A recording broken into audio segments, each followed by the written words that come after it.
فرماتے ہیں تلک آیات الکتاب المبین، یہ کتاب مبین کی آیات ہیں، نتلو علیک من نبأ موسیٰ وفرعون بالحق، آؤ ہم تمہیں موسیٰ اور فرعون کا واقعہ ٹھیک ٹھیک سناتے ہیں ان لوگوں کے لیے جو ہماری آیتوں پہ ایمان لاتے ہیں۔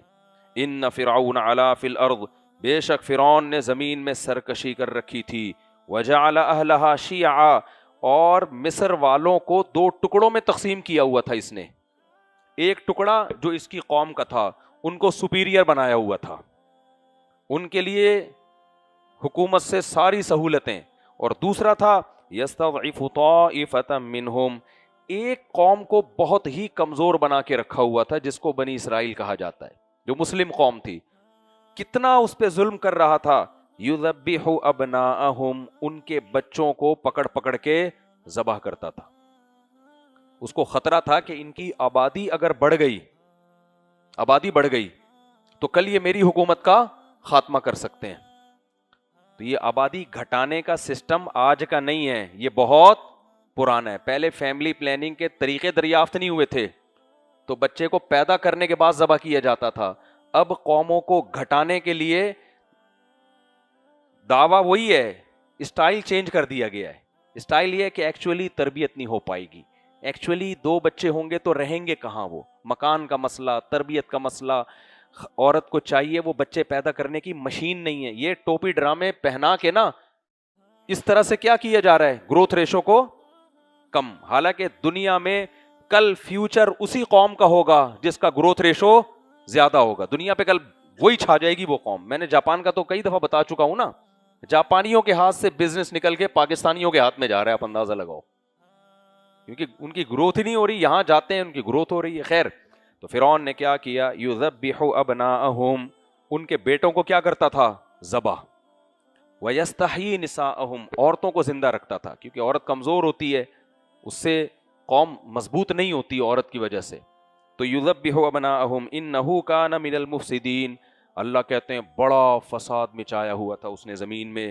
وَنُرِيدُ، اللہ کہتے ہیں ہم نے ارادہ کیا، ان نمن علی الذین استضعفوا فی الارض، کہ زمین میں جو کمزور ترین لوگ ہیں، زمین سے مصر کی زمین مراد ہے، کہ زمین میں جو کمزور ترین لوگ ہیں ہم ان پر احسان کریں۔ کیا احسان کریں، وَنَجْعَلَهُمْ أَئِمَّةً، ہم انہیں زمین کا امام بنا دیں۔ دیکھو اللہ یہ بھی کہہ سکتے تھے کہ ہم نے ارادہ کیا ہم ان پہ احسان کریں گے اور یہ ظلم ان سے دور ہو جائے گا، گورنمنٹ ان کے فیور دینے لگے گی۔ نا نا نا نا نا، اللہ نے کہا ہم پورا نقشہ کیا کریں گے، پلٹ دیں گے اٹھا کے۔ اس سے پتہ چلتا ہے بھائی اللہ جب کسی کام کا ارادہ کر لے اس کے مقابلے میں کوئی بھی نہیں ٹھہر سکتا۔ فرمایا ہم نے ارادہ کیا کہ اس کمزور قوم کو جس کے بچے ذبح ہو رہے ہیں، کیا ماؤں کے کلیجے چر جاتے ہوں گے، آپ سوچو جب ماں کی گود سے بچے کو چھینا جاتا ہوگا اور ذبح کیا جاتا ہوگا، ماں کے پہ کیا گزرتی ہوگی۔ تو اللہ کہتے ہیں ہم نے ارادہ کیا کہ اس کمزور قوم پر رحم کریں اور اسے ہم زمین کا امام بنا دیں۔ وَنُرِيَ لَهُمْ فِي الْأَرْضِ، اور وَنُمَكِّنَ لَهُمْ فِي الْأَرْضِ، زمین کا ٹھکانہ ہم کس کو دے دیں، بنی اسرائیل کو۔ کیسا ٹھکانہ دیا نا اللہ نے، پھر داؤد علیہ السلام اور سلیمان علیہ السلام بنی اسرائیل میں پیدا ہوئے ہیں۔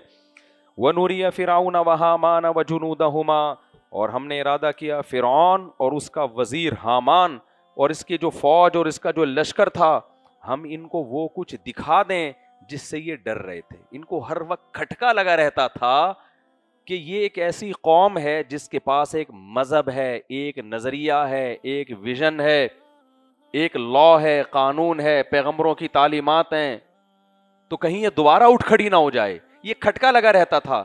اللہ نے کہا ہم نے یہ کھٹکا پورا کر کے دکھا دیا، ہم نے ارادہ کیا ہم تمہیں وہ دکھائیں گے جس سے تم ڈر رہے ہو، وہ کچھ کر کے دکھائیں گے ہم۔ کیا اللہ نے اس کے لیے انتظام کیا، وَأَوْحَيْنَا إِلَىٰ أُمِّ مُوسَىٰ، حضرت موسیٰ کی ماں کے دل میں اللہ نے الہام کیا۔ کیا الہام کیا، ان ارضعیہ، ان کے ہاں بچہ پیدا ہوا نا، موسیٰ نام رکھا گیا اس بچے کا۔ اب موسیٰ کی ماں گھبرا گئی کہ میں تو بنی اسرائیل میں سے ہوں، اور فرعونیوں کو جیسے ہی ان کی بھی ایجنسی کے لوگ ہوتے تھے گلی محلوں میں گھوم رہے ہوتے تھے، ان کو یہ خطرہ ہوا کہ میرے ہاں بیٹا پیدا ہوا تو فرعونی اس کو آ کے قتل کر دیں گے۔ اللہ کہتے ہیں ہم نے وحی کی ان ارضعیہ کہ اے موسیٰ کی ماں اس کو دودھ پلاتی رہے. فَإِذَا خِفْتِ عَلَيْهِ جب تجھے ڈر ہونا کہ فرعونی آ رہے ہیں, تجھے ذرا سا شک اور وہم ہو جائے, فَأَلْقِيهِ تجھے خوف ہو جائے, فَأَلْقِيهِ فِي الْيَمِّ تو اس کو دریا کی موجوں کے حوالے کر دے. دوسرے مقام پہ آتا ہے تابوت میں ڈال کے, ایک باکس میں ڈال کے اس بچے کو رکھنا اور دریا کی موجوں کے حوالے کر دینا.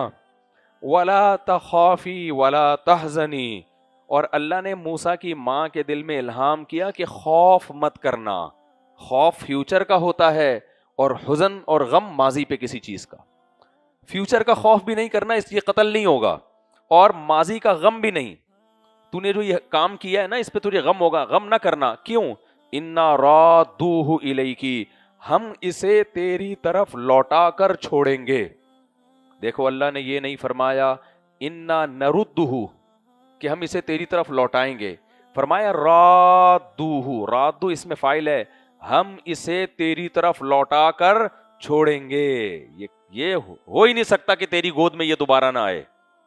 وَجَاعِلُوهُ مِنَ الْمُرْسَلِينَ اور ہم اسے پیغمبروں میں سے بنا کے چھوڑیں گے.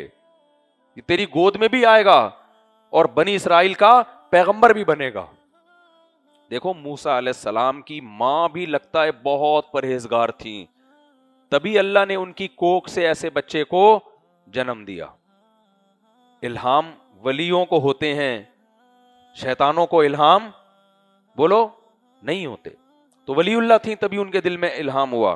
اللہ فرماتے ہیں فَالْتَقَطَهُ آلُ فِرْعَوْنَ وہ صندوق پانی میں بہتے بہتے اللہ کی قدرت دیکھیں فرعون کے محل سے گزرا اور فرعونیوں نے اس کو اٹھا لیا. فرعونیوں کو نظر آئے نا ایک صندوق جا رہا ہے, تو فرعونیوں نے اس کو اٹھا لیا. لِيَكُونَ لَهُمْ عَدُوًّا وَحَزَنًا تاکہ یہ بچہ ان کا دشمن بن جائے اور ان کے غم کا ذریعہ بن جائے. اٹھایا اس لیے نہیں تھا, انہوں نے اٹھایا تو دیکھنے کے لیے کہ کیا ہے, لیکن اللہ کہتے ہیں ان کو نہیں پتا تھا کہ تم جو اٹھا رہے ہو نا یہ اٹھانا تمہارے لیے وبال جان بن جائے گا. یعنی اس کا انجام یہ ہونے والا ہے کہ یہ بچہ کل تمہارا دشمن اور تمہارے غم کا سبب بن جائے گا. جیسے ہی اٹھایا ہے اللہ کہتے ہیں ان فرعون وہامان وجنودہما کانوا خاطئین بے شک فرعون, حامان اور اس کے لشکر خطا کرنے والے تھے, غلط کرنے والے تھے. وقالت امرأۃ فرعون فرعون نے ارادہ کر لیا اس بچے کو قتل کرنے کا, کیونکہ اس کو شک تھا کہ یہ بچہ کہاں سے آیا ہے, یہ بنی اسرائیل کا نہ ہو. شک کی بیس پہ بھی قتل کر, لیکن یقین نہیں تھا کہ یہ ہماری قوم کا ہے یا بنی اسرائیل کا. اس نے ارادہ کیا قتل کرنے کا. قالت امرأۃ فرعون فرعون کی بیوی نے کہا قرۃ عین لی ولک یہ میری اور تیری آنکھوں کی ٹھنڈک. قرآن میں سورہ طٰہٰ میں آتا ہے کہ موسیٰ علیہ السلام جب جوان ہوئے نا, نبوت ملی, تو اللہ نے فرمایا اے موسیٰ القیت علیک محبۃ منی میں نے تجھے فرعونیوں کے ہاتھوں قتل ہونے سے بچا لیا. کیوں؟ میں نے تیرے چہرے پر محبت ڈال دی. جو موسیٰ علیہ السلام کو دیکھتا تھا نا تو اس کا دل نہیں چاہتا تھا کہ اس بچے کو قتل کیا جائے. اللہ نے ایسی اٹریکشن ان کے, ظاہر ہے وہ تھے بھی بڑے خوبصورت, ایسی اٹریکشن ڈال دی. تو فرعون کی بیوی نے کہا کہ یہ میری اور تیری آنکھوں کی ٹھنڈک ہے, اس کو قتل مت کرو. عسیٰ ان ینفعنا ہو سکتا ہے یہ خادم بن کے ہماری خدمت کر لے, او نتخذہ ولدا یا ہم اس کو اپنی اولاد بنا لیں. وہم لا یشعرون اللہ کہتے ہیں انہیں شعور نہیں تھا کہ وہ کیا کرنے جا رہے ہیں. سمجھتے ہو کہ نہیں سمجھتے؟ کیونکہ فرعون کا خیال یہ تھا کہ اگر میں اس کو پالوں گا تو یہ تو میرا کبھی بھی دشمن ہو ہی نہیں سکتا. فاصبح فؤاد ام موسیٰ فارغا اللہ کہتے ہیں ادھر موسیٰ کی ماں کو جب پتا چلا کہ اٹھایا کس نے ہے, یہ تو جس سے بچا رہی تھی اسی نے اٹھا لیا ہے, تو ان کا دل صبر سے خالی ہو گیا. ہر وقت ان کو یہ کھٹکا کہ یہ قتل نہ کر دیں. ایسے موقع پہ انسان جذبات میں آ کے غلط کام کر بیٹھتا ہے. خوف یہ تھا کہ موسیٰ علیہ السلام کی ماں جائیں گی اور کہیں گی میرا بچہ میرے حوالے کرو. ایسی صورت میں اس بچے کا قتل یقینی. فرعون سمجھ جاتا کہ یہ تو تمہارا بچہ ہے. تو اللہ کہتے ہیں لولا ربطنا علی قلبہا ہم نے موسیٰ کی ماں کے دل کو باندھ لیا. موسیٰ کی ماں کے دل کو, کیا بلاغت ہے دیکھو قرآن کی, یعنی وہ دل ہل رہا تھا سینے سے, وہ کنٹرول میں نہیں تھا. ہم نے اس پہ رسیاں باندھ دی اس دل پہ. یہ بلاغت ہے, حقیقت میں ایسا نہیں ہے کہ کوئی رسی وسی باندھی. ہم نے کیا کیا, اس کو رسیوں سے گویا باندھ دیا, ہلنا نہیں ہے اپنی جگہ سے. یہ کنایا ہے کہ ایسی صبر کی توفیق دی جو عام طور پر لوگ ایسا صبر نہیں کرتے. اس سے یہ بھی پتہ چلتا ہے بھائی, غموں میں مصیبتوں میں صبر کی توفیق بھی کس سے مانگا کرو, اللہ سے. اللہ کہتے ہیں قریب تھا کہ موسیٰ کی ماں راز اگل دیتی, لولا اربتنا علی قلبها, اگر ہم موسیٰ کی ماں کے دل کو مضبوطی سے نہ باندھتے, ہم نے باندھ کے پکڑ لیا اس کو کہ ہل نہیں, چپ کر کے بیٹھی رہے آرام سے, صبر کر. لولا اربتنا علی قلبها لتکون من المؤمنین, ہم نے صبر کی توفیق اس لیے دی تاکہ وہ ہم پر اور زیادہ ایمان لے کر آئے. جب بچہ گود میں آئے گا نا تو اس کو یقین ہو جائے گا کہ اللہ کے وعدے سچے ہوتے ہیں.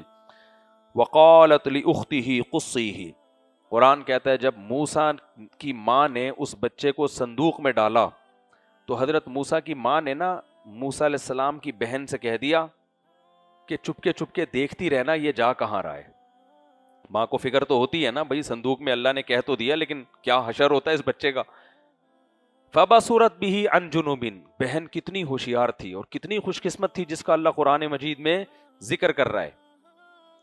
تو چپکے سے عن جنوب, اتنی ہوشیار تھی نا, دیکھ بھی رہی تھی کہاں جا رہا ہے, لیکن اس طرح سے دیکھ رہی تھی کہ لوگوں کو پتہ نہ چلے کہ اس کا اس صندوق سے کوئی رشتہ ہے. ایسی ذہین بچی تھی, ایسے چپکے دیکھ رہی تھی.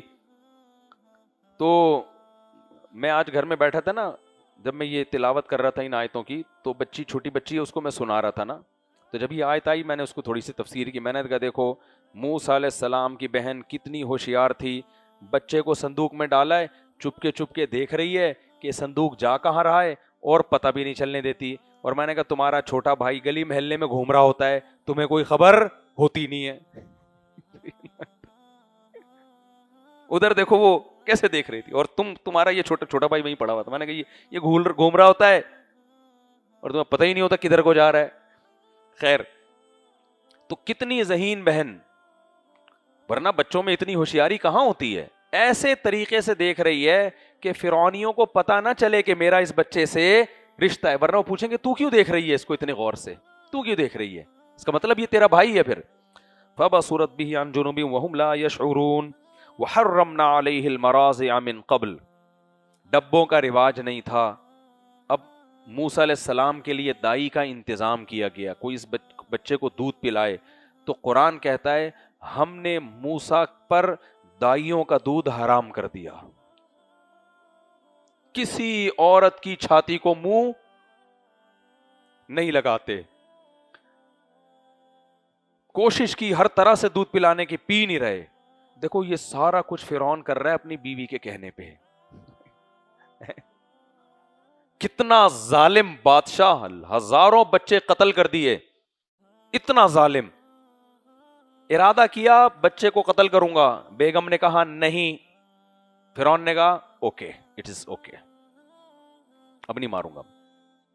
پھر بچہ کسی کا دودھ نہیں پی رہا, تو فرعون کہہ سکتا تھا بھائی کوئی ہمارا بچہ تھوڑی ہے, اتنے بچے قتل کر دیے, اس کو بھی بھوک سے مرنے دو, چھوڑو یہ کیا ٹینشن ہے. نہیں, بیگم نے کہا یہ بچہ ہم نے پالا ہے, اولاد بنایا ہے, تو اب یہ اس کی زندگی کا انتظام کرنا ہے. مشوروں کے لیے پبلک کو بلاؤ کہ کس کا دودھ پیے گا. تو فرعون نے بلایا لوگوں کو. اس سے بھائی پتا چلتا ہے کہ عورت کو اللہ نے بہت طاقت دی ہے, سمجھ رہے ہو نا. اکبر دبے نہ تھے کبھی برٹش کی فوج سے, لیکن شہید ہو گئے بیگم کی جھونک سے یا نوک سے, پتہ نہیں کچھ ایسا الفاظ ہے. خیر, تو اور حضرت آسیہ پھر ایمان بھی لے کر آئیں موسیٰ علیہ السلام پر. اور قرآن سے پتہ چلتا ہے جنتی ہیں. فرعون تو گیا جہنم میں, لیکن اس سے بھی پتہ چلتا ہے بھائی بیوی کی ساری باتیں غلط نہیں ہوتی. فرعون نے بیوی کی آدھی بات مانی, آدھی نہیں مانی. آدھی یہ مانی کہ اس بچے کو پالو, آدھی اور مان لیتا نا کہ اس پر ایمان بھی لے آؤ, تو پھر بات بن جاتی. اس نے کہا پالنے کی حد تک تو میں مان لوں گا, ایمان میں میری حکومت جا رہی ہے نا ایمان لانے میں, تو وہ نہیں میں کروں گا. تو اللہ تعالیٰ فرماتے ہیں فقالت هل ادلکم علی اہل بیت یکفلونہ لکم, جب یہ بات پھیل گئی بھائی فرعون کے محل میں ایک بچہ ہے جو کسی کا دودھ نہیں پی رہا اور بڑا خوبصورت بچہ ہے, اٹریکٹیو بہت تھا, تو موسیٰ علیہ السلام کی بہن بھی چلی گئی مشورہ دینے کے لیے. کہنے لگی میں تمہیں ایک ایسے خاندان کا پتہ نہ بتاؤں کہ یہ بچہ ان کا دودھ پی لے گا. دیکھو وہاں بھی جا کے یہ نہیں کہہ رہی کہ وہ اصل میں ان کی ماں ہے یا ان کی خالہ ہیں, کہہ رہی بھئی یہ خاندان ایسا ہے جس کا دودھ بچے پی لیتے ہیں. تو آپ مشورہ لے رہے ہیں تو میں بتا رہی ہوں کہ ایک خاندان ایسا ہے, ذرا ٹرائی کر کے دیکھ لیں. اللہ کہتے ہیں وَهُمْ لَهُ نَاصِحُونَ, فرعونی جو تھے وہ بچے کی خیر خواہی چاہ رہے تھے, بچے کو زندہ بچانا چاہ رہے تھے. تو انہوں نے کہا چلو جیسے تیسے فی الحال اس کے مشورے پر عمل کرو, لے کر آ. اتنے میں حضرت موسیٰ کی ماں آئی ہیں اور بچے کو چھاتی سے لگایا اور بچے نے دودھ پینا شروع کر دیا. تو پہلے زمانے میں جس دائی کا بچہ دودھ پیتا تھا نا, پالنے کے لیے بڑے گھرانوں میں یہ رواج تھا کہ چھوٹا بچہ اسی کے حوالے کر دیا جاتا تھا. آج بھی ڈیفنس میں, کلفٹن میں جڑا بہت جو ایکچولی ٹائپ کی جو خواتین ہیں نا, ان کو بڑی ٹینشن لگتی ہے بچے یہ ایکچولی ہم اتنے. تو میں ان سے کہتا ہوں نسل مت روکو, پیدا ضرور کرو, ملازم رکھ لو پالنے کے لیے, آیا رکھ لو, دائی رکھ لو پالنے کے لیے. پہلے زمانے میں یہ مالدار گھروں میں رواج تھا. بھئی خواتین کہتی تھیں ایکچولی پیمپر چینج, پھر بچے کو بار بار فیڈ, یہ ٹائم نہیں. کوئی بات نہیں یار, نسل مت روکو, اولاد سے بڑی کوئی نعمت نہیں ہے. پیسہ اللہ نے دیا, دائیاں رکھو, دودھ بھی وہی پلائیں گی, ڈبے سے پھر بھی بہتر ہے. دائی رکھ لو, دائی دودھ پلائے گی, وہی پالے گی, تھوڑا بڑا ہو جائے گا حوالے کر دے گی. ہمارے نبی کو بھی تو مائی حلیمہ نے پالا ہے نا. تو عرب میں تو یہ رواج تھا کہ بھئی گاؤں میں لے جاؤ, پالو, تھوڑا بڑا ہو جائے لے آؤ. چھوٹے بچے کی کیئر مشکل ہوتی ہے, بھئی ہم ہر ہفتے آ کے ملتے رہیں گے, ہر 2 دن میں ملتے رہیں گے, تھوڑا سا بڑا ہو جائے ہمارے حوالے کر دینا. تو نسل روکنے سے بہتر ہے کہ نسل پیدا ضرور کرو, پالا نہیں جا رہا تو پیسوں کے ذریعے پلوا لو, تھوڑا سا سمجھدار ہو جائے گا پھر رکھ لو اپنے گھر میں. ایسا نہیں کہ پلوا کے اسی کو دے دیا کہ جب شادی ہو جائے, بچے ہو جائیں, دادا بن جائے تو آ جانا, پھر کوئی فائدہ نہیں ہے. تو اللہ تعالیٰ فرماتے ہیں کہ فرعون نے کیا کیا, بھائی وہ بچہ ان کی گود میں حوالے کر دیا, موسیٰ کی ماں کی گود میں, کہ ٹھیک ہے تم اس کو دودھ پلاؤ, اپنے پاس رکھا کرو اور روزانہ زیارت کے لیے لے آیا کرو, رکھو تم, پالو تم. اللہ کہتے ہیں فرددناہ الی امہ, ہم نے وہ بچہ موسیٰ کی ماں تک پہنچا دیا, کئی تقر عینھا, تاکہ موسیٰ کی ماں کی آنکھیں ٹھنڈی ہو جائیں. کیسا اللہ کو اپنی مخلوق کا خیال ہے. دیکھو آپ, نیک تھی نا خاتون, کتنے بچے قتل ہو گئے, اللہ نے کسی کی ماں کی ٹھنڈک کا ایسا انتظام نہیں کیا, اس کے لیے دوسرا انتظام کیا کہ فرعون کو میں تباہ کروں گا. تو اللہ کہتے ہیں کئی تقر عینھا, تاکہ موسیٰ کی ماں کی آنکھیں ٹھنڈی. اس سے ماں کا مرتبہ بھی پتہ چلتا ہے. ماں کے لیے دنیا میں سب سے بڑی نعمت اس کا بچہ ہے. کسی چیز سے اس کی آنکھیں ٹھنڈی نہیں ہوتی جتنا بچے کو دیکھ کر ہوتی ہیں. وہی بچہ بڑے ہو کر ماں کو بھول جاتا ہے. بچپن میں آپ دیکھو نا, 2 منٹ کے لیے ماں الگ نہیں ہو سکتی, کیسا چیختا ہے. واش روم میں جائے گی نا, بچہ گیٹ پہ آ کے کھڑا ہو جائے گا واش روم کے دروازے پہ, اتنا اس کو ماں کی فکر ہوتی ہے. اور بڑے ہو کر کیسا تکبر پیدا ہوتا ہے. تو اللہ کہتے ہیں کئی تقر عینھا, تاکہ موسیٰ کی ماں کی آنکھیں ٹھنڈی ہو جائیں, ولا تحزن, اور اس کا جو غم تھا وہ ختم ہو جائے, ولتعلم, اور موسیٰ کی ماں کو اور زیادہ یقین ہو جائے, ان وعد اللہ حق, کہ اللہ جو وعدہ کرتا ہے وہ وعدہ سچا ہوتا ہے. دیکھو اللہ کے وعدے پورے کرنے کے انداز دیکھو. آپ نے اتنے عرصے قرآن کی تفسیر سن رہے ہیں, ہمیشہ اللہ ناکامی کے نقشے پیدا کر کے کامیاب کرتا ہے. اللہ موسیٰ علیہ السلام کی والدہ کو جب حکم دیا نا صندوق میں ڈال دو میں لوٹا دوں گا, تو اللہ یہ بھی تو کر سکتا تھا صندوق کسی باغ میں جائے یا کسی گاؤں میں چلا جائے جو فرعون کی حکومت سے دور ہو, پھر موسیٰ علیہ السلام کی ماں وہاں سے جا کے لے آئے. اللہ کام وہ کرے گا جس سے دل ہل جائے, ٹھیک ہے نا, اور وسوسے پیدا ہونا شروع ہو جائیں کہ اللہ میری مدد نہیں کرے گا. اللہ وعدہ کر رہا ہے موسیٰ تیری گود میں, اے موسیٰ کی ماں تیری گود میں بچہ پہنچاؤں گا, اور پہنچا کس کی گود میں رہا ہے, فرعون کی بیوی کی گود میں. ادھر تو موسیٰ کی ماں کی چیخیں نکل جائیں گی نا, اللہ تو کیسے وعدے کر رہا ہے, لیکن انہوں نے صبر کیا کہ اللہ کا وعدہ کیا ہے, سچا ہے. تو اللہ کہتے ہیں ایسے ہم نے گود میں لوٹا دیا تاکہ موسیٰ کی ماں کو یقین آ جائے کہ اللہ جو وعدے کرتا ہے وہ سچے کرتا ہے. لیکن اللہ کہتے ہیں وَلَكِنَّ أَكْثَرَهُمْ لَا يَعْلَمُونَ, لیکن لوگوں کی اکثریت یہ بات نہیں جانتی. لوگوں کی اکثریت یہ ہے کہ اللہ کے وعدے سیاسی وعدے ہیں, وعدے تو بہت کیے ہوئے ہیں, ہوتا